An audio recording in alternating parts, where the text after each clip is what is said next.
नमस्कार, मी भरत मुकुंद तामणकर. भारत भ्रमंती चॅनलमध्ये आपले सर्वांचे स्वागत आहे. आज आपल्याबरोबर आहेत उत्तम परिहारजी व किशोर मानेजी, ज्यांनी आत्ताच 1-2 महिन्यापूर्वीच नर्मदेची सायकलने पूर्ण परिक्रमा केली 3600 किलोमीटरची. आणि त्यांचं वय लक्षात घेता त्यांनी केलेली ही परिक्रमा म्हणजे जबरदस्त मोठी गोष्ट आहे. किशोर मानेजींचं वय साधारण 65 वर्ष आहे आणि उत्तम परिहारजींचं वय मला वाटतं 47, हां. त्यांचं पण वय बरंच आहे. तरी पण त्यांनी हिंमत करून ही नर्मदा परिक्रमा केली आणि माईनी त्यांची परिक्रमा पूर्ण करून घेतली. तर उत्तमजी आणि किशोरजी, तुमचं माझ्या भारत भ्रमंती चॅनलवर मी स्वागत करतो. नर्मदे हर. नर्मदे हर. तर तुम्ही स्वतःविषयी थोडी दोघांनी माहिती सांगावी. किशोरजी पहिले काय करत होते आणि उत्तमजी तुम्ही काय करता, त्याच्याबद्दल तुम्ही थोडी माहिती सांगा. मी एक अल्टरनेट थेरपिस्ट आहे. हा. म्हणजे थोडक्यात कायरोप्रॅक्टर आहे. प्लस साउंड थेरपिस्ट आहे. ओके. म्हणजे साउंडनी वेगवेगळ्या साउंडनी आम्ही इव्हन कोरोनाचे 1000 पेशंट्स केलेले आहेत, बरे केलेले आहेत. वा. हे असे बरेचसे वेगवेगळ्या क्षेत्रात आम्ही काम करतो. बरोबर. आणि प्लस सायकलिस्ट आहे, हे मेन. किशोरजी. मी आकाशवाणी सर्व्हिसला होतो, ऑल आकाशवाणीमध्ये. India radio Sangli. ओके. मी ती रिटायर झाल्यानंतर ते हा. सायकलचा माझी आवड निर्माण झाल्यामुळं मी बरोबर. प्रथम म्हणजे बऱ्यापैकी म्हणजे जगन्नाथपुरी, वाघा बॉर्डर, गिरनार अशा ठिकाणी मी म्हणजे बऱ्याच ठिकाणी श्रवण बेळगोळ असं म्हणजे किती सांगायचं असं फिरून आलेलो आहे. शाबास. काश्मीर to कन्याकुमारी सप्टेंबरमध्ये मी केलेलं आहे.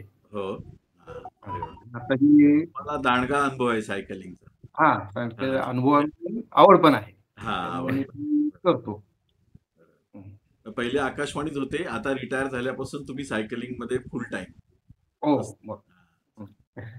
आता नर्मदा परिक्रमा करावी असं तुम्हाला दोघांना का वाटलं आणि कधी वाटलं?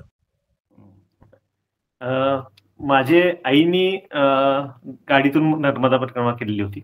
हा. आणि त्यानंतर माझे बहीण आणि भाऊजी त्यांनी सायकलवरून केली, पण ते निम्मी केली. हा. त्यांनी मध्येच परिक्रमा ठेवली आणि परत आले. 2 वर्षापूर्वीची गोष्ट. ओके. त्यावेळेस मी 104 किलोचा होतो. बरोबर. आणि सायकल चालवणं काय, मी चालणं पण शक्य नव्हतं माझ्याकडून. बरोबर. तर ती एक इन्स्पिरेशन मिळालं तिथून, की हे लोक करतायत तर मला पण काही हरकत नाही. बहीण माझ्यापेक्षा मोठी आणि भाऊजी त्याच्यापेक्षा मोठी. बरोबर. तर ते लोक करू शकतात तर मी पण करू शकतो. हो. मग मी हळूहळू सायकलिंग चालू केलं. पहिल्या दिवशी अर्धा किलोमीटर चालवून पूर्ण दिवस झोपलेलो होतो. ही माझी प्रगती. मग बरोबर. हळूहळू थोडं सायकलिंग चालू केलं. 30-40 किलोमीटर, 100 किलोमीटर, 200 किलोमीटर पर्यंत एका दिवसात करायला लागलो. बरोबर. नंतर म्हणजे ते ठरवलंच होतं की मला करायचंच आहे आणि सायकलनीच करायचं आहे. बरोबर. मग आमचे जे कॉमन फ्रेंड आहेत, गौरवजी म्हणून, हा. त्यांनी अंकलना सांगितलं की म्हणजे आम्ही ह्यांना अंकलच म्हणतो, संपूर्ण सांगलीचे सायकलिस्ट त्यांना अंकल म्हणतात. माने अंकल म्हणून ओळखतो. तर अंकलला सायकलिस्टनी सांगितलं की तुम्हाला नर्मदा परिक्रमा जायचं आहे, तर उत्तम परिहार नावाचा व्यक्ती एक आहे, त्यालाही तेही सायकलने जात आहेत. बरोबर. हे असं एक वर्षभरापूर्वी आमची भेट झाली. बरोबर. आणि नंतर आम्ही राईड्स एकत्र सुरू केली. नाहीतर मी पहिला सोलो रायडरच होतो. बरोबर. आणि अशा पद्धतीनं हे चालू झालं. पण एक मला दुसरा एक बाजू की हे एक इन्स्पिरेशन, आणि दुसरी बाजू म्हणजे मला काही प्रश्न होते स्वतःचे. असं नाही की पैसा कधी मिळणार, हे कधी मिळणार, ते कधी मिळणार. लहानपणापासून मला एक हे आहे की हस्ताक्षरावरून, लोकांच्या हस्ताक्षरावरून मला बरंच काही कळतं. म्हणजे त्यांनी आज काय खाल्लंय, काय पिलंय, किंवा त्यांचे भाऊ किती, बहीण किती. ह्या बाबतीत मी 1 वर्ष जेलमध्ये पण काम केलेलं आहे. जे क्रिमिनल्स असतात, ज्यांनी खून केलेला आहे, तर त्यांनी खून कसं केलंय, का केलंय, त्यांची कुठल्या मानसिकतेने केलंय. पण ह्याचं मी कुठेही प्रायर ट्रेनिंग असं काहीच घेतलं नाही. माझ्यासमोर कुठल्याही लँग्वेजचे अक्षर आले तर मी पटपट बोलायला लागतो त्या व्यक्तीविषयी. तर हे मला का होतं, हा एक मोठा प्रश्न होता मला. आणि तो प्रश्न घेऊन मग नर्मदा परिक्रमा सुरुवात केली, की ह्या प्रश्नाचं मला उत्तर मिळावं. बरोबर. त्यासाठी मी परिक्रमा केली. बरोबर. मी हाताने लिहून प्रश्न पाठवले म्हणजे माझी आता तुम्ही पूर्ण कुंडलीच काढली असेल.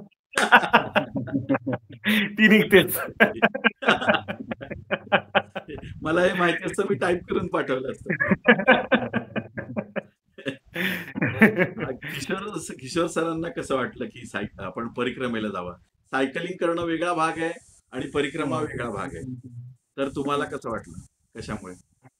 नाही, मी सायकलिस्टच आहे, बरोबर आहे, हा. सायकल चालवतो, पण बरं. अध्यात्मात ही जी परिक्रमा आहे, मी हा. पूर्वीपासून ऐकत होतो की नर्मदा हा. परिक्रमा, नर्मदा परिक्रमा. बरं. मग आपल्याला मी सायकलिस्ट असल्यामुळे मला आपण सायकल करू शकतो, चालत राहील का. बरं. म्हणून मग मी ते आमचे गौरव यांनी सांगितलं तसं, ते गौरव जे आहे हा. त्याला मी सांगितलं की मला असं जायचं आहे. मग बरं. त्याने लगेच मला यांचं नाव रेफर केलं. हा. म्हणजे ते जाणार. मग त्यावेळी माझी त्याची ओळखही नव्हती. बरोबर. मग त्यांनी मला नंबर दिला, फोन नंबर. हा. मग मी फोन नंबर फोन करून मग यांच्या घरी वगैरे येऊन भेटलो. मग आमचं ठरलं. बरं. मग त्यावेळेपासून मी एकत्रच आहे. बरं. आणि मला फक्त त्यांनी सर्वांना सुखी ठेवावं या अपेक्षेने मी केलेली आहे. दुसरं कुठली म्हणजे माझं त्यांच्याकडे काय मागणं नव्हतं थोडक्यात. बरोबर. ती उचलली पूर्ण होती एवढीच अपेक्षा. एवढीच अपेक्षा होती तिची. अशा दृष्टीने तुम्ही दोघं एकत्र पण आले नर्मदा मैयामुळे. हो. तुमची हो, हो. ओळख पण झाली. आणि परिक्रमा सायकलनी करावी असं ठरल्यानंतर तुम्ही सायकली तिकडे कशा नेल्या? म्हणजे इथूनच सायकलिंग करत गेले की ट्रेननी घेऊन गेले सायकल? आमची गाडी आहे, 4 व्हीलरनी आम्ही मागे बांधून नेल्या. ओके. आता त्यात पण एक आम्हाला प्रॉब्लेम आला की मध्येच पोलिसांनी अडवलं की हा. हे आउट ऑफ द बॉडी, हा त्यांचा एक बाहेर. कन्सेप्ट आहे. हा, बॉडीच्या बाहेर काही नसावं. हो. पण इथल्या आरटीओना आम्ही विचारलेलं की त्यासाठी काही स्पेशल परमिशन वगैरे मिळते का. तर त्यांनी म्हणले स्पेशल परमिशन मिळणार नाही, पण तुम्ही रिक्वेस्ट करा, आम्ही परिक्रमेला चाललोय, हा. तर बहुतेक ते ऐकतील. आणि तसंच झालं. 2 ठिकाणी आम्हाला अडवलं गेलं. पण सांगितल्यानंतर त्यांनी आम्हाला सोडून दिलं की नाही, परिक्रमा करताय ना, मग जावा तुम्ही. हा. बरोबर. असं झालं. आता तुम्ही परिक्रमा करायचं असं ठरवल्यानंतर तुमचं सायकलवरनं जायचं तर सामान लिमिटेड घ्यायला लागेल, कारण ते सायकलवर राहिलं पण पाहिजे व्यवस्थित. तर तुम्ही कसं सामानाची तयारी केली दोघांनी? काय काय सामान घेतलं? कारण हे तुम्हाला प्रश्न का विचारतोय, ज्यांना भविष्यात सायकलनी परिक्रमा करायचे त्यांना हे नॉलेज मिळेल तुमच्याकडनं. मी सांगतो. आता मी कसं, मला अनुभव आहे.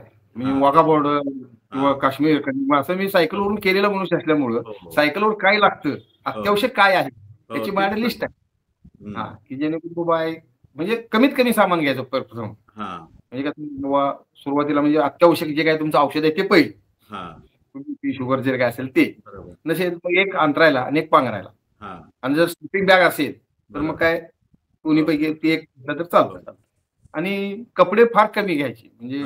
आणि परिक्रमेला तर काय व्हाईटच हे असल्यामुळं तुम्ही ते 2 ड्रेस आणि एकच फक्त स्पेअर ड्रेस घ्या, की जेणेकरून तेवढं तुमच्यावर. बरं, तो जो बोजा आहे तो आपल्याला स्वतःलाच घेऊन जायचा आहे. म्हणजे समजा सायकलवर, समजा आता तरी आमचं जो 16-17 किलो वजन होतं सायकलवर, म्हणजे नाही म्हणत.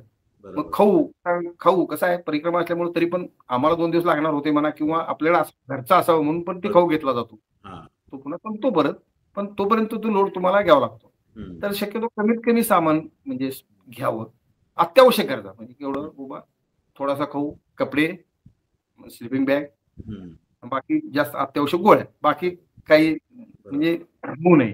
आणि जरी काय लागलं तरी ते आपल्याला तिकडे मिळू शकतं. आपण ज्या पद्धतीने घेऊन जातो पण प्रत्यक्षात त्याचा काय उपयोग होत नाही. आणि जरी काय गरजेचं लागलं तर ते आपल्याला मिळू शकतं मार्केटमध्ये कुठेही. सायकलिंगचं काय सामान घेऊन गेले? पंप नेलेला, पंक्चरचं सामान नेलं होतं, असं सर्व नेलं होतं? नाही, ते सायकल आता आमच्या रूम जॉईनची आहे, म्हणजे सायकली ज्या आहेत आमच्या रूम जॉईन आहे, त्याला पंप त्याला कायम परमनंट फिट असतो. आणि पंक्चर साहित्य आमच्याकडे कायमच त्या सायकलच लावलेलं आहे. म्हणजे आम्ही आता इथून जरी 5-25 ज्यावेळी जातो त्यावेळी सुद्धा ते आमच्या बरोबरच असतं. त्यामुळे आम्ही पंक्चर किट एक्स्ट्रा फक्त आम्ही 2 ट्यूब समजा तिकडे मिळाल्या नाहीत, कारण हा साईज वेगळा असतो. बरोबर. तर साधारणपणे माझं म्हणणं की ह्या सायकल न करण्यापेक्षा साध्या सायकलने जर परिक्रमा केली तो लोकांना प्रॉब्लेम कमी येतो. आता ही जी परिक्रमा आम्ही केली तर ती मी स्वतः मेकॅनिक असल्यामुळं आम्हाला ते गेलो, जरी काय पडलं तर मी काहीतरी अल्टर करून काहीतरी करून सायकल मी घेऊन जाणार. माझी हे आहे, पण माझा मी जनरेटर मेकॅनिक होतो, रिटायर्ड जनरेटर मेकॅनिकच आहे, म्हणजे पिंड मेकॅनिक आहे. त्यामुळं तर अशा सायकल साध्या सायकलवरून जर केलं तर त्याचं सगळं सामान साहित्य उपलब्ध होतं आणि प्रॉब्लेम कमी येतात. आणि आम्हाला काही सायकल तसे प्रॉब्लेम आले नाहीत, म्हणजे काही जास्त नाही. तर मग सायकलिंगनी जेव्हा परिक्रमा करताना तुम्ही व्हाईट कपडे घालायचे की आपली सायकलिंगची जेल पॅन्ट आहे ती घालायची?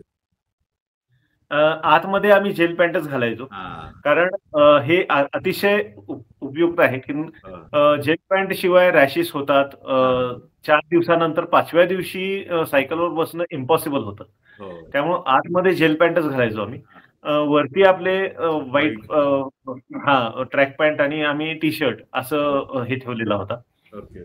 कारण टी शर्ट पण का तर आपल्याला मोबाईल मागं ठेवता येतो. हो. मुलांना जे चॉकलेट द्यायचे असतात तिथं हो. ते आपल्याला मागं ठेवता येतात. हे बरोबर. असं बऱ्याच गोष्टी ज्या आपल्याला कॅरी करता येतात ते टी शर्टला मागं आपल्या पॉकेट असतं बरोबर. त्या सायकलिंगचं. त्या हिशोबाने आम्ही बरं. ठेवलेलं सायकलनी होतं. जेव्हा तुम्ही परिक्रमा केली तर आपल्याला नदी काठून रस्ता मिळतो की मेन रस्त्यानेच जायला लागतं जास्त? बऱ्यापैकी आपल्याला नदीकाठ जायचं असेल तर बऱ्यापैकी रस्ता आहे. आहे. आणि आम्ही एक ठरवलेलं होतं की दर 2 दिवसाला एकदा मैयाचं दर्शन झालंच पाहिजे. हा. त्यामुळे आम्ही कधीतरी वाट वाकडी करून पण मैयाकडे जात होतो. बरोबर. पण मेन रस्त्याने गेलं तरी काय हरकत नाहीये. बरोबर. मग तुम्ही किती तारखेला परिक्रमा उचलली? डिसेंबर, सॉरी 26 डिसेंबर. 26 डिसेंबरला. डिसेंबरला आणि 2 फेब्रुवारी 38 दिवस टोटल आहे. 38 दिवस लागले. 38 दिवसात तुमचं पूर्ण झालं. आणि हो. परिक्रमा कुठून उचलली? ओंकारेश्वरवरनं? ओंकारेश्वर. हा. मग तुमचं परिक्रमेत दिनचर्या कशी असायची? म्हणजे किती वाजता सायकलिंग सुरू करायचे? किती वाजता ब्रेक घ्यायचे? नंतर परत दुपारी किती वाजता चालू करायचे? त्याच्याबद्दल माहिती. पहिल्या दिवसापासून साधारण कशी सुरुवात? शक्यतो सकाळी 6:30ला आम्ही सुरुवात करायचो. 6:30 कधी 7 वाजायचे कारण अंधार धुकं हे सगळं असायचं. त्यामुळे कधी कधी 6:30 किंवा 7 ह्या रेंजमध्ये आम्ही सुरुवात करायचो. बरोबर. आता किती करायचो तर तिथं तुम्हाला माहितीच आहे की तुमच्यावर काही नसतं. लोक थांबून घेतात. कधी कधी 2 वेळा बालभोग, 3 वेळा बालभोग, 4 वेळा बालभोग. त्यामुळे आता बालभोगची ती लाईनच लागत जाते. मग दुपारी साधारण 12:30-1ला आम्ही थांबायचो कुठल्या तरी आश्रम मध्ये जेवायला किंवा अन्नक्षेत्र असेल तिथं थांबायचो. 1 तासभर तिथं थांबून आम्ही पुन्हा चालू करून शक्यतो 5:30 पर्यंत आम्ही मॅक्झिमम थांबवायचो. कारण त्या आश्रमवाल्यांना आपली व्यवस्था करायची असते. बरोबर. त्यांना त्रास होऊ नये. आपण आपलं काहीतरी डिस्टन्स कव्हर करायचं म्हणून आपण करत जाणार आणि बरेच परिक्रमावरती करतात की ते 8-8 वाजेपर्यंत रात्री करतात किंवा दुपारी 2-3 वाजता एखाद्या आश्रममध्ये पोहोचतात आणि त्यांना मग आश्रमवाल्यांना थोडा त्रास होतो. किती साधारण दररोज किती किलोमीटर कव्हर करायचे ऍव्हरेज? आपण 80-90 करायचो आम्ही दररोज, दोन्ही मिळून, सकाळ संध्याकाळ मिळून. दोन्ही मिळून. कधी कधी 115-116 पण झालेला आहे. पण ऍव्हरेज 80-90 करायचो. 80-90. आणि परिक्रमा करताना रोड मध्ये कधी तुम्हाला असा त्रास झाला, पंक्चर झाले किंवा काय ब्रेक फेल झाले किंवा काय सायकलने कधी त्रास दिला की व्यवस्थित स्मूथली झालं शेवटपर्यंत? पंक्चर म्हणायचं तर 2 वेळा पंक्चर झाली. म्हणजे एकदा माझी झाली, एकदा अंकलची झाली. आणि माझ्या सायकलला असा एक प्रॉब्लेम आला की पुढचा जो बेरिंग असतो हँडलचा तो थोडासा मोडला आणि मग त्याला अंकलनी त्यांची जे काही कलाकारी म्हणूया आपण ती वापरून त्याला हे बांधून ग्रीस लावून कापड गुंडाळलं आणि तशी आम्ही 25-30 किलोमीटर जवळपास चालवली. म्हणजे मोठं गाव लागलं. जबलपूरला आम्हाला मिळालं त्याची तेही मिळालं नाही, बेरिंग वेगळंच मिळालं. मी मेकॅनिक करून बसवलं आणि बाकीची यात्रा आम्ही त्या अल्टर्ड म्हणजे ते सारखं ते हलायचं, पुढे मागं करायचं, मग ते रोज एकदा आवडून घ्यायचं, असं करत करत आम्ही पुढे केली. आता परिक्रमा करताना तुम्हाला काही अनुभव चांगले आणि काही वाईट ते सांगा. काय चांगले अनुभव आले आणि काय वाईट अनुभव आले? तुमचे चांगले वाईट सांगा, मग मी माझे सांगतो. पूर्वीच सांगू. किशोर काकांनी पहिले सांगा, ज्येष्ठ नागरिकांना तुम्ही सांगा. नाही, कसं आहे, मला सगळे चांगलेच अनुभव, वाईट असं काय नाही. वाईट फक्त एकच अनुभव की ते गाड्या जे लोक मारतात ना रस्त्याने जाताना हा ते फक्त टेन्शन म्हणजे अंगावर आल्यासारखं वाटायचं ते. हा बाकी कुठलं हे नाही म्हणजे सायकल चालवत आपण आपलं पुढे बघून सायकल चालवत असतो ना. बरोबर. ती एकदम रश मध्ये जायची वाहनं फास्ट हो एकदम हायवे मागून येतात एकदम आपल्या जवळ. मागून येतात. हो. हा. बाकी बाकी बाकी सगळे चांगलेच अनुभव ज्या आश्रमात जाईल तिथे व्यवस्थित अगदी म्हणजे बाकी कुठले म्हणजे तसं शारीरिक किंवा हे कुठलाही त्रास म्हणजे झालेला नाही. हा, व्यवस्थित अगदी झालेला आहे. तू म्हणजे चांगला म्हणजे ती मैयाची कृपा आहे असं आम्ही म्हणतो बरोबर. तेवढं. म्हणजे त्याच्यामुळे सांगण्यासारखा कुठला चांगला अनुभव आहे की तुम्हाला असं वाटलं की हा सांगावा लोकांना, असा कुठला चांगला अनुभव? म्हणजे तिकडच्या लोकांबद्दल कुठला चांगला अनुभव असं सांगावा असं वाटतं तुम्हाला? नाही वैयक्तिक असं काय सांगण्यासारखं नाही का सगळेच लोक नाही मला चांगले भेटले ना. सगळेच चांगले. कुठल्याही आश्रमात गेलो ना आम्हाला तिथे काय बाबा हिडीस पिडीस किंवा बाबा हे झालं असं कधी झालेलं नाही आहे. बरोबर मूर्ती या बसा म्हणजे अगदी व्यवस्थितच केलं गेलं. बरोबर. कुणाला जे केले ते केले त्यांनी चांगलं केले म्हणजे चांगलंच म्हणायला हो पाहिजे. हो. तर बरोबर वाईट काय म्हणजे तसा अनुभव ह्या कुठल्या आश्रमात किंवा हे आम्हाला काही तसं बरोबर. आला नाही. एका ठिकाणी ध्यान आला हा. ते सांगते. हा. तुम्ही सांगा आता तुमचं. आम्ही एकतर अंकलने जसं सांगितलं की जे वाळू वाहतूकवाले होतात हो ते अतिशय खराबरित्या त्यांच्या गाड्या चालवतात. हा. आणि एका ठिकाणी तर अक्षरशः मी मेलो असंच मला वाटलं. इतकं वाईट मला त्यांनी दाबलं. हा. हा एक अनुभव. बाकी वाईट अनुभव खरंच कुठला नाही. हा. एका ठिकाणी असं झालं की म्हणजे ते वाईटातून किती चांगला झाला हे जरासा मी अनुभव सांगतो, शेअर करतो. आम्ही ह्याला मिठी तलाईला होतो. तिथं पडलो मी हा. आणि छातीवरच पडलो मी. सकाळी 4 वाजताच पडलो हा. आणि लेफ्ट साइड छाती पूर्ण सुजलेली होती माझी. हम्म. चालता चालताच पडलेलो आणि सायकलवर नव्हतो मी. हा. तर तरी तसंच आम्ही 55 किलोमीटर सायकल चालवून आम्ही भरूचला पोहोचलो.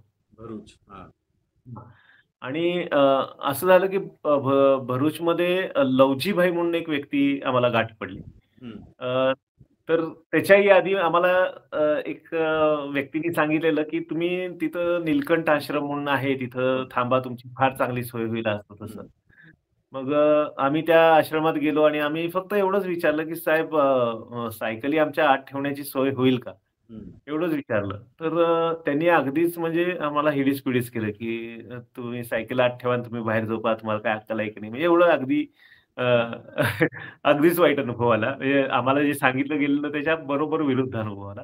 पण हे पण खरोखर मैयाची कृपा झाली. त्या माणसाला देव बसला त्याच्या डोक्यात आणि त्याने आम्हाला हाकलून लावलं. कारण पुढं जे झालं ते त्या आश्रमात असतो तर आम्हाला भरपूर त्रास झाला असता. तर पुढं जे झालं की आम्ही तिथून निघालो न खाता पिताच निघालो आणि लवजीभाई म्हणून आम्हाला थोड्याच अंतरावर भेटले. त्यांनी आम्हाला खायला दिलं, विचारपूस केली. मग शक्यतो सगळीकडे नंबर मी घेत होतो सगळ्यांचे, कॉन्टॅक्ट नंबर वगैरे. तिथं काय झालं माहित नाही. मी पण घेतला लवजीभाईंचा नंबर आणि अंकलनी पण घेतला. आणि आम्ही त्यांचा निरोप घेऊन पुढे निघालो. पुढे एक अचानक असा चढ आला रस्त्यावर आणि मी जरा सायकलला थोडासा प्रेशर दिल्यामुळं मला छातीवर प्रेशर आला आणि इतका वाईट प्रेशर होता की मला रस्त्यावर आडवं मी झोपलो आणि लोळायला लागलो. इतकं मला ते असह्य झालं दुखणं. मग अंकलनी लगेच काय करायचं तर लवजीभाईंना फोन लावला की असं झालंय आणि तुम्ही लगेच या. त्यांनी लगेच आले. आल्या मला डॉक्टरकडे घेऊन गेले. नंतर डॉक्टर म्हणले तुमचा बीपी थोडासा हाय वाटतो. ते काय सायकल केल्यामुळे आपला बीपी थोडा हाय असतो आणि पल्स आपला लो लागतो. म्हणजे आमचा पल्स 50च्या खाली कधी-कधी लागतो आपला सायकलिस्टचा. ते त्यांना बहुतेक माहिती नव्हतं. तर माझा अगदी 50-46 पर्यंत त्यांना लागला काहीतरी पल्स. तर ते म्हणले मी ह्या सिच्युएशनमध्ये तुम्हाला सोडणार नाही. तुम्ही इथंच राहावा. आणि मलाही दुखत होतं, होणार नाही मला माहिती होतं. मग थांबायचं कुठं? तर ते म्हणले नाही प्रॉब्लेम काही नाही माझ्या घरी राहावा. आता त्यांच्या घरी सिच्युएशन अशी की त्यांची बायको लवजीबाईंच्या मिसेस त्यांचं जस्ट ऑपरेशन झालं. त्या वॉकरनी कसंबसं स्वतः चालत होत्या. बाकी त्यांचंही सगळं लवजीबाईंना करायला लागायचं. मुलगा एक होता. तोही म्हणजे वर्क फ्रॉम होम करत असल्यामुळे तो अत्यंत बिझी. आणि हे लवजीभाई. तरी त्यांनी इतकी आमची सेवा केली, इतकी सेवा केली. घरी ठेवून घेतलं, चांगल्यात चांगलं जेवण दिलं. बरोबर. आमचं कपडे जे जरा खराब होते, म्हणजे धुवायला टाइम मिळाला नव्हता, तर सगळे कपडे त्यांनी मशीनला धुवून काढले. रात्री पुन्हा डॉक्टरना बोलवून घेतलं. त्यांनी बीपी वगैरे चेक केला, सगळा नॉर्मल होता.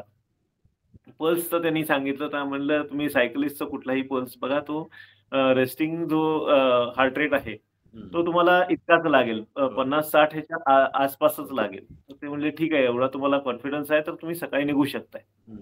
तर सकाळी लवजीबाईंनी आम्हाला जेवण पूर्ण, म्हणजे सकाळी 6:30ला जेवायला बसवलं आम्हाला. आणि सकाळी 6:30ला जेवायला बसवलं, आम्हाला नर्मदा पुराण दिली पूर्ण, आणि नंतर आम्हाला सोडलं. हे इतकं जर म्हणजे मला इतकं क्रिटिकल होणार होतं, म्हणून लवजीबाई आम्हाला गाठ पडले, म्हणून त्या निलकंठ मंदिरमध्ये आम्हाला अशी ट्रीटमेंट दिली की म्हणजे वाईटासाठी तिथं काही होत नाही, तिथं चांगल्यासाठीच सगळं होतं. मैया जे करते ते आपल्या चांगल्यासाठीच करते. हो हो हो, अगदी चांगल्यासाठी करते. दुसऱ्या आश्रमात अपमान होतो म्हणून ते दुसऱ्या आश्रमात जातात, आणि तिकडे त्यांची एवढी चांगली व्यवस्था होते की जर इकडे राहिले असते तर ती व्यवस्थेला मुकले असते, असं होतं. हो हो हो हो. आणखी एक अनुभव एका आश्रमाचा सांगायचा आहे. ते तिथली लोक कशी आहेत हे सांगायला, की आम्ही दुपारचं जवळपास 12च्या आसपास एका आश्रमात पोहोचलो. 12-12:30 वाजलेले. त्या दिवशी थोडं लेटच झालं. मग आम्ही दबकतच गेलो की ह्या आश्रमात आता काही मिळतंय का नाही. तर 3 जण बसलेले होते तिथं. तर ऑलरेडी चेहरा पाडून बसलेले. मग आपल्याकडच्या म्हणजे महाराष्ट्रीयन लोकांना काय वाटतं की हा कोणतरी पाहुणा आला किंवा असं आम्ही आलो म्हणून यांचं तोंड पडलं असेल. आणि ते डोक्यात तो एक विचार येऊन गेला की हा आम्ही आलो म्हणून तोंड पडलंय, राहू दे कुठेतरी बाहेर हॉटेलमध्ये खाऊया, हे जस्ट विचार चालू होता. त्यात त्यांनी आम्हाला बघितलं आणि अक्षरशः लहान मुलं उड्या मारतात तशी उड्या मारायला लागली की अरे बापरे, हे आले, अरे वा, छान झालं, छान झालं. आणि त्यावेळेस पण असं झालं की सियाराम बाबांच्या आश्रमात हे होतं त्यावेळेस, भंडारा होता. ते त्यांनी देह सोडला म्हणून भंडारा होता. आणि आम्ही भंडारा न घेता आम्ही पुढे निघालो, कारण इतकी गर्दी होती की ती सायकल लावायला जागा नाही. पुढं 10-10 किलोमीटर लाईन पुढं बाहेर लावायची. तरी आम्हाला दर्शनासाठी सोडलेलं, पण लवकरात लवकर आम्हाला सायकल बाहेर काढायला लावली. परत सायकल बाहेर लावायची, पुन्हा भंडाऱ्यासाठी आत जायचं, एवढं सगळं म्हणलं नको, त्यापेक्षा आपण पुढे सरकू. तर बरेच लोक मध्ये म्हणत होते की भंडारा घेतला नाही तुम्ही, काय केला, लोक लांबून लांबून येतात, 300-300 किलोमीटर वरून फक्त भंडाऱ्यासाठी यायला लागले, तर तुम्ही इथं असून घेतली. तर मैयानी काय कृपा केली की हे 3 जण, ह्यांना सकाळपासून कुणी परिक्रमावासी नव्हते, त्यामुळे ते तोंड पाडून बसलेले होते. आणि आम्ही दोघं पोचल्यानंतर ते अक्षरशः असं, कुठं ठेवू ह्या लोकांना आणि कुठं नको, तुम्ही सांगाल ते आम्ही करून देतो आता, असं त्यांनी सांगितलं. म्हणजे हा एक विरोधाभास. त्यानंतर त्यांनी मस्त तयार करून दिलं. तोपर्यंत असं झालं की अजून एक 3 परिक्रमावासी आले. आणि ते काय अजून तयार नाही, जेवण तयार नाही, काय असं नाही तसं नाही म्हणून भांडण करून अक्षरशः गेलं. हे भांडत होते आणि ते बिचारे डोळ्यातून पाणी काढले. ते आश्रमवाले जे होते त्यांनी बिचाऱ्यांनी डोळ्यातून पाणी काढलं की अरे बापरे, आपल्याकडून हे झालं नाही यांचं, हे असंही झालं. पण आम्हाला तुम्ही उत्तम व्यवस्था करून दिली. म्हणजे ही एक आम्हाला चांगला आलेला अनुभव. बरोबर. परिक्रमावासींनी काय करू नये त्याचं उत्तम उदाहरण आहे. ते आश्रमवाले आपले थोडे नोकर आहेत की आपण जाऊन त्यांच्याशी भांडतोय. एक्झॅक्टली, आपले नोकर नाही आहेत ते आपण जातो तर आपल्याला ती सेवा देत आहेत, तर आपल्यावरती मेहरबानी करतात, आपण त्यांच्यावर नाही करत. तिकडे भांडतात, म्हणजे चुकीचं आहे ना. भांडतात. हो हो. आणि बऱ्याच ठिकाणी करू नये. हो, बऱ्याच ठिकाणी आम्ही बघितलं की हीच भाजी का बनवली, तीच भाजी का बनवली, अशावरून भांडतात. म्हणजे तुम्ही तुमच्या घरात आहात का? आणि ते फ्री मध्ये तुमची सेवा करतायत, तुम्ही त्यांना 1 हो ना. आणि तुम्ही त्यांच्याकडनं अपेक्षा कशा काय करता? हो ना. काही परिक्रमेतले चांगले अनुभव तुम्हाला आलेले दोघांना, काही सांगण्यासारखे असे कुठले अनुभव? सांगण्यासारखे म्हणजे एक अनुभव सांगण्यात, आपण कधी कधी आपल्याला असं बघा, फार सायकल चालवली आणि एक पाण्याचा घोट मिळाला की त्या पाण्याची व्हॅल्यू समजते, आता मी पण सायकलिंग करतो तर मला माहिती आहे, हो, हो, हो. 100 किलोमीटर वगैरे जातो आणि ऊन असते जाम. त्यावेळेला हां. जर असं एखाद वेळेला पाणी मिळालं थंड, तर ते हां. अमृतासारखं लागतं. तसा काही असतो सायकलिंग. अ, एक अनुभव आला, म्हणजे हा पाणी तर आमच्याकडे फुल आम्ही ठेवलेलं होतं. प्रत्येकाकडे 2-2 बाटल्या होत्या आणि एक बाटली संपली तरी लगेच आम्ही भरून घ्यायचो. त्यामुळे असा अनुभव नाही आला किंवा जेवणाचा की भूक लागली आहे बाबा आणि काही मिळत नाही असं शक्यतो फार रेअरली झालंय. हां. पण एक असा अमरकंटकच्या जवळ अलीकडे एक 10 किलोमीटर असं झालं की आम्ही तिथं पोहोचलो आणि आम्हाला अमरकंटक त्याच दिवशी पोहोचायची इच्छा होती. हां. कारण 10 किलोमीटर म्हटल्यावर आपण सायकलवरून सहज पोहोचू शकतो अर्ध्या पाऊण तास. म्हणून आम्ही जायचा प्लॅनिंग केला. तर तिथं वाटेत एका ठिकाणी आम्हाला अडवलं आणि सांगितलं, "इथं टायगर सायटिंग झालंय हं. आणि तुम्ही लगेच इथून निघा." हं. आणि आम्हाला त्यांनी डायव्हर्ट केलं आणि ते असा स्टीप रस्ता खाली होता. अगदी 70 डिग्रीचा जवळपास स्लोप अर्धा किलोमीटर. हां. मग तिथं आम्ही खाली गेलो आणि खाली जात असतानाच मागून आमच्या लोकं पळत आली, की मागे आपला वाघ आलाय म्हणून. बापरे! मग त्या गावात आम्ही पोहोचलो आणि तिथं एक व्यक्ती होते त्यांना विचारलं, की "इथं आश्रम कुठं आहे?" हं. तर त्या व्यक्तीनी म्हणजे थोडं अजीबच हे केलं, की "हां, आश्रम आहे. पहिला ह्या देवळात तुम्ही नमस्कार करून घ्या." हां. आम्ही म्हटलं, "अरे मागे इथे वाघ लागलाय आणि तू नमस्कार करायला सांगायला लागलास." हां. मग म्हटलं, "ठीक आहे." तरी हां. आत जाऊन नमस्कार केला, बाहेर आलो, दर्शन घेतलं सगळं आणि त्याला विचारलं, की "अब बताइए बाबा जी, भगवान जी ये कहाँ है? आश्रम. आश्रम कहाँ है?" तर त्याने म्हटलं, "पहले वो दूसरे मंदिर में भी जाके आइए, बाद में बताता हूँ." बरं. मग म्हटलं त्याला म्हटलं मग आमचा तो जो काही सुटला, बांध सुटला. म्हटलं भगवान जी अगर जिंदा रहेंगे तो वो भी दर्शन कर लेंगे. पहले हां. आप बताइए यहाँ पे आश्रम किधर है? तर त्या माणसाने अगदी थंडपणे सांगितलं, "आश्रम यही है, मगर अभी बंद है क्योंकि यहाँ पे ये बाघ घूम रहा है, तो हमने परिक्रमावासी को लेना बंद कर दिया है." मग म्हटलं, "फिर क्या अरेंजमेंट हो सकता है?" मग म्हटलं, बाजू में दुर्गा मंदिर है, वहाँ पे जाइए, हं. शायद वो आपको दे दे." शायद. हं. मग म्हटलं, "ठीक आहे, आता बघूया." शायद म्हटल्यावर आम्ही गेलो तिथं तिथले एक महंत होते, ते झाडांना पाणी घालत होते. हं. त्यांना विचारलं, की "इथं राहायला जागा मिळेल का?" मग त्यांनी आम्हाला अक्षरशः असं हाकलून लावलं, की "नाही, नाही, नाही, चले जाओ यहाँ से, चले जाओ." मग म्हटलं, "ठीक आहे, मग कुठं दुसरीकडे कुठं अरेंजमेंट होईल का?" मग जिथं आम्हाला जिथून खाली हे केलेलं होतं अर्धा किलोमीटर जो 70 डिग्रीचा चढ होता. त्याच्या पलीकडे एक हॉटेल होतं हं. आणि तिथं तुम्ही लॉजमध्ये राहू शकताय. हां. पैसे वगैरे देऊन तुम्ही राहावा, हं. असं आम्हाला सांगितलं. हं. मग म्हटलं त्यांना सांगितलं तरी, हं. की त्या हॉटेलमध्ये आणि आमच्यामध्ये आपल्यामध्ये सध्या एक वाघ आहे. त्याचं हं. काय करू? वो अपना देख लो म्हटले. आप जाओ किसी भी हालत में, यहाँ पे नहीं है. मग ठीक आहे म्हटलं आणि आम्ही सायकलवर बसलो निघण्यासाठी, की निघावं आता. आणि मी तर थोडी सायकल पुढे पण घेतली होती. अंकल नी सायकलवर बसलेले होते. अशा असताना त्या महंतना काय वाटलं काय माहिती, एकदम परत बोलवलं, की "या परत." आणि असं खडसावूनच विचारलं, "बाहर तो नहीं निकलोगे?" मग म्हटलं, "नहीं, नहीं भगवान जी, बाहर नहीं निकलेंगे." "तो एक रूम देता हूँ" म्हटले आणि त्यांनी रूम दिलं. त्यानंतर आमची जी काही त्यांनी म्हणजे सेवा केली आम्हाला, बहुतेक बासुंदी वगैरे दिली. जेव्हा जेवायला अगदीच उत्तम आम्हाला रूम पण अतिशय उत्तम दिला. पण परत आणि खडसावून सांगितलं, की सुबह 7 बजे से पहले निकलना नहीं क्योंकि यहाँ पे ते अस्वल पण फिरतात तिथं. हं. एरवी अस्वल फिरतात, बाकी हा तर फिरतोच आहे.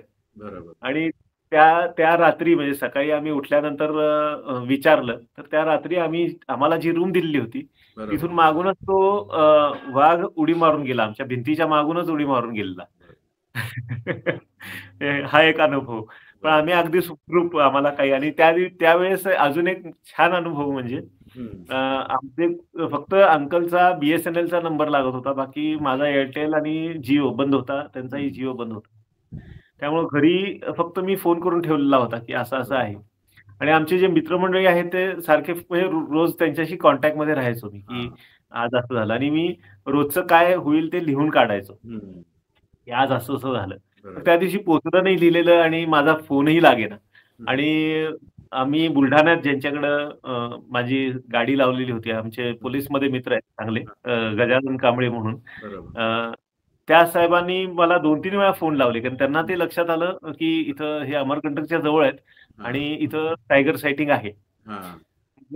दुसऱ्या दिवशी पल्लवी मॅडम म्हणजे त्याच्या मिसेस, हा. त्यांनी मला सांगितलं की अहो तुमचा फोन लागला नाही म्हणून साहेबांनी डोळ्यातून पाणी काढलं. म्हणजे इतकी चांगली माणसं आहेत आपल्यासोबत, हो. याची जाणीव पण मला झाली. बरोबर. ते तर आहे. विशेषण.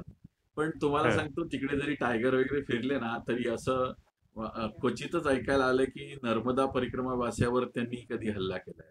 नाही, कधीच करत नाहीत, कधीच करत नाहीत. म्हणजे तिथं ऍक्च्युली क्वचितच श्वापदर असेल नाही त्यांची घटना.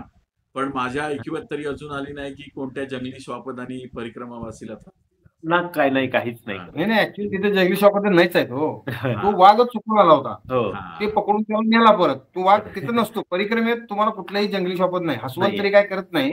हं. पण वाघ हा चुकून आलेला, म्हणजे हा. त्याचा एरिया चुकून आलेला होता तो. आलेला. लगेच वनरक्षक येत होते, त्यांचं चाललं होतं. त्याला ते 2-3 दिवस त्याला पकडून नेला त्यांनी. कारण असे बऱ्याच रिस्क जणांचे नाही. अनुभव आहेत की ते जंगलातून चालत होते, त्या जंगलामध्ये आदल्या दिवशी आदिवासी बाईला उचलून वाघाने नेलंय आणि दुसऱ्या दिवशी त्याच जंगलातून परिक्रमावासी एकटा सुखरूप हा. आलाय. सुखरूप. हो हो. असा पण अनुभव आहे. 1 तासापूर्वी घडलेली घटना आहे की 1 तासापूर्वी एका बाईवर हल्ला केलाय आदिवासी, जी पानं वेचत होती, आणि 1 तासानंतर त्याच एरियातून नर्मदा परिक्रमावासी सेफ चालत आलाय. त्याला माहिती चालेल. नाही ही घटना असं. हो हो. म्हणजे हे मैया पूर्ण रक्षा करते. हा, म्हणजे तुमची जर श्रद्धा असेल तर तुम्हाला त्या हो. वाघावेगाचं टेन्शन घ्यायचे काही नाही नाही, काहीच. आणि आम्हाला कधीच टेन्शन आलं नव्हतं. आणि ते असं पण वाघ वगैरे ना, म्हणजे नॅचरली पण आपल्यावर हल्ला नाही सहसा करत. नाही नाही करत. तो भुकेला असेल तर माणसावर हल्ला करेल, ते हो, हो. त्यांच्या पशूंवरच हल्ला करेल. हो. तर परिक्रमेत तुम्हाला कोण साधू संत भेटले का, की सांगण्यासारखा त्या साधू संत कोण भेटले, त्यांचा अनुभव काय? आम्ही ज्यावेळेस गेलो त्यावेळेस महाकुंभ चालू होता. हा. त्यामुळे सगळ्याच ह्याच्यातले आश्रमातले साधू संत जे होते ते तिकडे गेलेले होते. त्यामुळे दुर्दैवाने आम्हाला तो काही लाभ मिळाला नाही. बरोबर. असं झालं. हा. आणि परिक्रमा करताना तुम्ही बरोबर पैसे वगैरे काय ठेवले होते का? पैसे हो, पैसे ठेवलेले होते. सायकलसाठी रिपेअरिंगला वगैरे लागतील म्हणून. नॉर्मली नाहीतर जे पायी परिक्रमा करायची असते त्याच्यात असा नियम आहे की आपण पैसे ठेवायचे नाही बरोबर. म्हणजे पण आम्हाला एक अनुभव तसाही आला की काही ठिकाणी आम्ही सायकलचे पार्ट बदलले, स्टँड बदलला, कुणीही पैसे घेतले नाहीत आमच्याकडून. अगदी आम्ही कधी कधी चिडून म्हणायचो की अरे तुझं बाबा ऍटलिस्ट मटेरियलचा जो काही कॉस्ट आहे ते तर तुला फुकट आलेलं नाहीये, ते तरी ते पण नाही. अगदी नर्मदे हर म्हणून आम्हाला पुढे सरकवायचे. ते काठावरची लोक आहेत ना, म्हणूनच परिक्रमा होते तिकडची. हो हो. होय होय. मैयाची कृपा आहे म्हणून होती, बाकी शक्य नाहीये ही. परिक्रमा करताना तुम्हाला दोघांना कधी असुरक्षित वाटलं का? म्हणजे असं लेट झालाय, आता जंगलात अडकले, किंवा आता आपण कसं पोचणार, असं कधी प्रसंग आलाय? कधीच नाही. नाही, कधीच नाही. कारण कसं आम्ही ते नियोजनबद्ध करत असल्यामुळं 4 वाजताच आम्ही आश्रम हुडकायला चालू करायचो. मग तसं अंधार पडायचा वाटच बघितली नाही आम्ही. पुन्हा आपल्या नवीन आहे, आपण माहित नाही काही इथलं. आणि पाटण वगैरे एरियामध्ये जंगल आहे जिथं निर्मनुष्य आहे, आणि पूर्ण खडाचड निर्मनुष्य काहीच नाही तिथं. पण तिथं पण काही वाटलं नाही. अगदी आम्ही दोघंही एकटं असताना आम्हाला दम लागला तर आम्ही रस्त्यावर झोपून टाकायचो. पण रहदारी नाही, पण कधीच वाटलं नाही की आम्ही अनसेफ आहोत. आश्रमातली कशी व्यवस्था असायची? तुम्ही जायचात ज्या आश्रमात, त्याच्यात नॉर्मली कशी व्यवस्था मिळायची तुम्हाला? म्हणजे राहण्यासाठी आश्रम कसा असायचा, कशा? ह्या तटाला जे होतं त्यावेळेस आम्हाला त्यावेळेस कोल्ड वेव्ह भरपूर होतं एमपी मध्ये, आम्ही ह्या तटावर असताना. त्यामुळं आणि प्रत्येक आश्रम कसं असायचं की 3 फुटाची भिंत आणि त्याच्यावरती सेडनेट असायचा. मग रात्री 2 वाजेपर्यंत झोप लागायची आणि त्याच्या पुढं पत्र्यावरून दवचा पाऊसच पडायचा अंगावर. म्हणजे तो एक थोडाफार त्रास झाला, तर थोडाफार म्हणूया आपण, काही जास्त नाही. म्हणजे तर जे काही मिळवलंय त्याच्यासमोर नगण्य. हा, पण नंतर पुढचं आम्हाला सगळे बंदिस्त मिळाले आणि चांगले मिळाले, काहीच हरकत नाही, सगळे एकदम मस्त रॉयल ट्रीटमेंट मिळाली आम्हाला.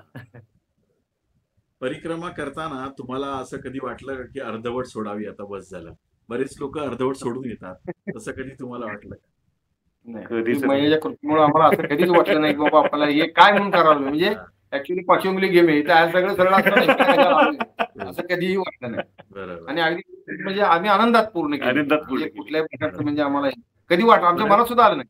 हा, बऱ्याच लोकांना असा अनुभव येतो की मी कशाला आलो इकडे यार, एवढा त्रास आहे. कारण आपल्याला जे घरी सुख असतं तसं तिथे मिळत नाही ना. आश्रमात आपल्याला उघड्यावर झोपायला लागतं, जेवण पण आपल्याला मनासारखं मिळत नाही. तर त्या हिशोबाने विचार. आणि असं कधी झालंय का की तुमच्या मनात आलं आज आपण जिलेबी खाऊया किंवा आज आता रस प्यायचा आहे उसाचा, आणि इमिजिएटली पुढे मिळालाय तुम्हाला फ्री मध्ये, असं कधी झालं? नाही, असं झालं की हा सगळ्यांचा अनुभव आम्ही ऐकलेला होता.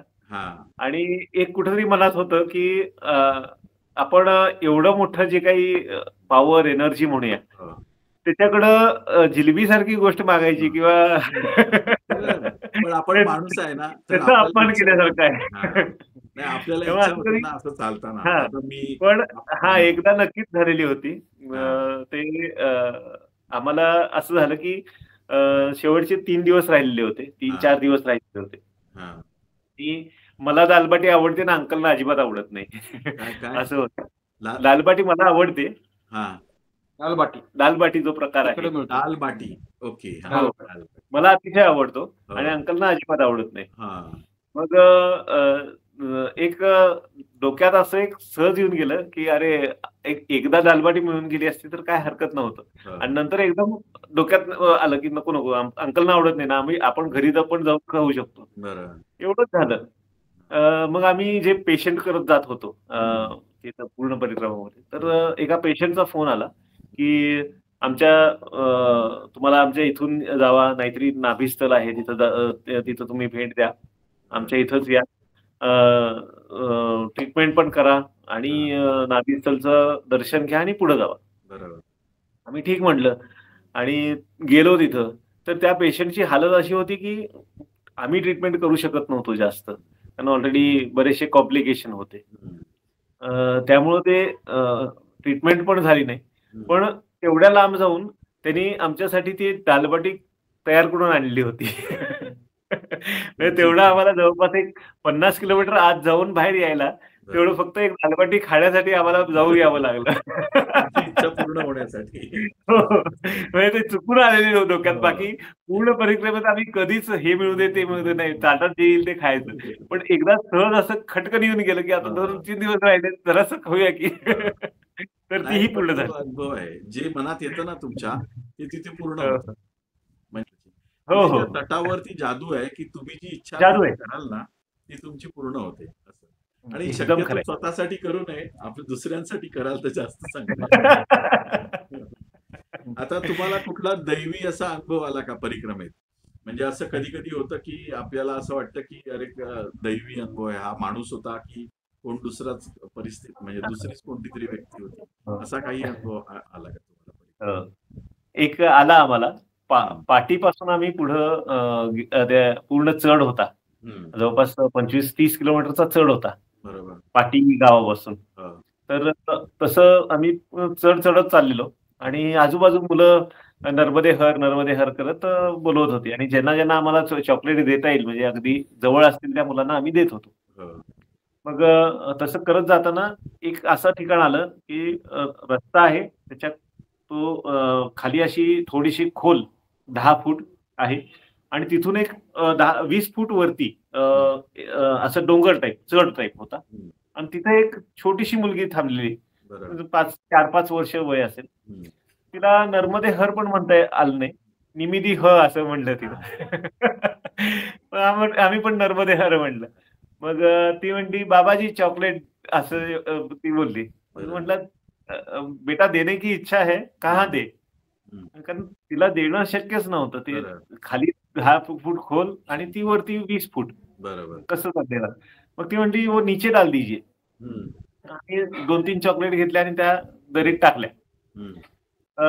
आश्चर्य म्हणजे माझ्या हातातून खाली पडूच तोपर्यंत ती मुलगी तेवढं 20 फूट उतरून आली खाली आणि आम्ही बघतोय की हा हिनं उचललं. तेवढ्यात तर ती परत चढून तिथून गायब झालेली. हा कुठलाही मनुष्य करू शकत नाही, इतकं फास्ट मध्ये झालं. ती गोष्ट आम्ही रेकॉर्ड करू शकलो नाही, पण हा नंतर आम्ही तो संपूर्ण एरिया रेकॉर्ड केला, म्हणजे व्हिडिओ काढला त्याचा, की अशी अशी आली ती मुलगी इतकी फास्ट गायब झाली. तो एक दैवी अनुभव. काकांना कधी काय असा अनुभव आला, किशोर काकांना? आम्ही संगत असल्यामुळे काय मी फक्त त्यांना म्हटलं आठवण करून दिली, आता रेकॉर्डिंग व्हिडिओ काढायला नाही का पोरगीला, हो ती विसरलंच म्हणले. मी बाजूला थांबत होतो दिले त्यानं. आम्ही संगत असल्यामुळे पूर्ण प्रवासामध्ये तुम्हाला स्वतःमध्ये काय बदल जाणवले? अंतरात, तुमच्या अंतरात तुम्हाला काय बदल परिक्रमेमध्ये? बदल असं काही नाही, फक्त ते जेवण आपल्याकडे नसल्यामुळं प्रकृती थोडा हे झालं. माझं वजन कमी झालं, 4-4.5 किलो वजन कमी झालं. बाकी त्रास म्हणजे असा कुठला काही झाला नाही. आणि मानसिक म्हटलं तर मला आनंदात गेलोय मी, म्हणजे पूर्ण आनंदात केले. म्हणजे मैयावर झोपून आम्ही टोटली रिलॅक्स होतो. म्हणजे जंगल असो, नदी असो, घाट असो, खड्डा असो, काय नाही, आम्ही त्या चिखलात आम्ही सायकली घालून गेलेलो आहोत, म्हणजे वजू घेऊन. तर आम्हाला त्यावेळी कसं असं वाटलंच नाही, किंवा आमच्या पूर्ण 38 दिवसात कधी आमच्या मनात आलं नाही की हे काय चाललं, काय नाही. अगदी व्यवस्थित आनंदाने, म्हणजे मी परिक्रमा जी केलेली आहे पूर्ण मानसिक समाधान आणि मी पूर्ण समाधान. तिकडचा निसर्ग कसा वाटला तुम्हाला? एकदम सुंदर आहे. जंगल आता आपल्याकडे एवढी जंगल राहिली नाहीत, अजून तिकडे जंगल आहेत. आणि म्हणजे प्रत्येक ठिकाणी जंगल आहे, ती सुस्थितीत आहेत, म्हणजे त्याला जरा हे केलेलं आहे. बरोबर. तुमच्या दोघांच्या तुमच्या मते परिक्रमा जी तुम्ही केली त्याचं फलित काय? आता तुम्ही जे विचार करून गेलेलात, हे उत्तम जी तुम्ही विचार करून गेलेलात की मला हे असं कसं वाटतं, त्याचं उत्तर तुम्हाला मिळालं का? हो, नक्कीच मिळालं मला. ते कसं मिळालं, म्हणजे त्याच्याबद्दल काय एक्सप्लेन करू शकाल? एकतर तिथं एक सारखं म्हणतात की प्राप्त है वो पर्याप्त है. आणि जे काही म्हणजे आम्हाला आमच्या बॅगेजेस वरून पण लक्षात आलं की आम्ही जे काही घेतलेलं होतं त्यातलं जे नको होतं ते आम्हाला, म्हणजे मला मालसरमध्ये माझी मिसेस मला भेटायला आलेली होती मध्येच, तर तिच्याकडे आम्ही जे एक्स्ट्रा बॅगेजेस होतं ते देऊन टाकलेलं होतं. बरोबर. तर तुम्हाला बॅगेजेस जे काही दिलं गेलंय तुमच्याकडं ते तुम्हाला गरजेचं आहे तेवढंच दिलं गेलंय. आणि तुमची जे काय तुमची जीवनाची यात्रा आहे त्यामध्ये ह्या सगळ्या गोष्टी तुम्हाला पुढे कुठेतरी लागणार आहेत, म्हणून ते दिले गेले. हेच का दिलंय, तेच का दिलंय असं न करता यात्रा चालू ठेवा. ज्यावेळेस त्याची गरज असेल त्यावेळेस ते वापरता येईल, ते उगाच दिलेलं नाहीये, हे लक्षात आलं मला. टोटल परिक्रमेतनं तुमच्या हे लक्षात आलं की जे प्राप्त आहे ते पर्याप्त आहे. पर्याप्त आहे, त्याच्यावर कंप्लेंट करण्याची गरज नाहीये. शक्ती का दिली आणि ती का नाही दिली असं विचार करायची गरज. हो. तर तुमच्या परिक्रमेचा टोटल तुम्हाला असं काय वाटतं की काय मिळालं तुम्हाला परिक्रमा केल्यानंतर? काय मिळालं? समाधान मिळालं आणि फार मोठं आत्मिक समाधान मिळालं. फार मोठं आत्मिक समाधान मिळालं आम्हाला. आयुष्यात चिरस्मरणीय अनुभव आहे, म्हणजे माझ्या तरी आयुष्यात. कारण मी तसं देवळात जरा हेच करणारा माणूस आहे. मी देवळात कशी जातो पण देवळात जात नाही. पण ते माझं म्हणणं आहे की जो मनुष्य देव मानत नाही त्याला परिक्रमा करा, त्याला करेल देव आहे की. कारण मैया तुम्हाला कधी उपाशी देवा त्याचं ज्वलंत उदाहरण, तुम्ही डोंगरात जरी गेलात तर मागणं गाडी येते तुम्हाला जेवण देऊन जाते, तुम्ही उपाशी फूड पॅकेट देऊन जातात. असा तुम्हाला कधी अनुभव आलाय की तुम्ही आता तुम्हाला वाटलं की आता जेवण मिळणार नाही आणि जेवण मिळालंय अचानक, असं कधी अनुभव मला ना एका ठिकाणी आम्हाला एक ठिकाणी असं होतं, आम्हाला एका म्हणजे पूर्ण दिवस आम्हाला जेवण मिळालं नव्हतं आणि आमच्याकडे काही थोडंफार खाणं होतं. मग असं झाड पण मिळालं नाही ज्याच्या खाली बसून आपण खाऊ. मग बराच वेळ अर्धा पाऊण तास आम्ही हुडकल्यानंतर एकच झाड आम्हाला सापडलं. ते स्मशानभूमीच्या समोर झाड होतं. मग त्याच्या खाली बसून आम्ही खात होतो. आमच्याकडचं. मग आम्ही अजून दुसरा घास घेतला असेल तोपर्यंत एक व्यक्ती आला आणि आम्हाला सांगितलं, बाबाजी हमको अच्छा नहीं लगता आप ऐसे स्मशान भूमि के सामने बैठ के खा रहे हो, इधर आगे ही हमारा आश्रम है. बाकी आम्ही अक्षरशः 3-4 तास आम्ही हुडकत होतो, एकही आश्रम नव्हतं. 100 मीटर पे हमारा आश्रम है, वहां पे आइए आपको खाना देंगे. अगदी चांगलं जेवण मिळून गेलं आम्हाला. त्यांनी ते धाबोवाल्याला सांगून ठेवलं होतं, परिक्रमाशी येतात ते धाबोवाल्याने द्यायचं, त्याचं जे काय असेल खर्च संस्था म्हणजे देतो. तर आता ह्याच नोटवर आपण आपला हा इंटरव्ह्यू संपवूया. आणि तुम्ही माझ्या चॅनलला येऊन तुमचे प्रवासातले अनुभव आणि तुम्हाला आलेले काही दैवी अनुभव याची पण तुम्ही माहिती दिली मला आणि प्रेक्षकांना. त्याबद्दल मी तुमचा मनापासून आभारी आहे. नर्मदे आणि नर्मदे. अशाच प्रकारचे व्हिडिओ बघण्यासाठी बघत राहा भारत भ्रमंती. भेटूया असाच एखाद्या नवीन व्हिडिओमध्ये आणि चॅनलला सबस्क्राईब करायला विसरू नका. भेटूया अशाच नवीन एखाद्या व्हिडिओमध्ये. तोपर्यंत नर्मदे.